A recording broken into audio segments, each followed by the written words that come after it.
Repair Clinic makes fixing things easy, with millions of replacement parts available on our website and the help you need to do the repair yourself. Since we encourage you to perform this repair safely, a warning icon will appear when you should use caution. Before you replace a control knob bezel on your electric range, be sure to unplug the power cord or shut off the power supply. Pull the appropriate knob straight back to remove. Use a Phillips head screwdriver to unthread the two screws, securing the bezel to the control panel. Make sure the switch stem doesn't slip behind the panel as you remove the old bezel.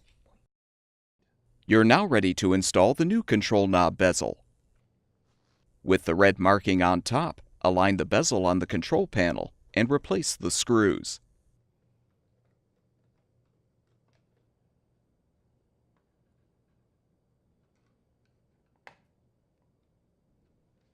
Realign the knob on the switch stem and push it into place. Plug the power cord back in or restore the power supply, and the electric range should be ready for use. At Repair Clinic, we make fixing things easy. Thank you for supporting the production of these videos by purchasing your parts from our website.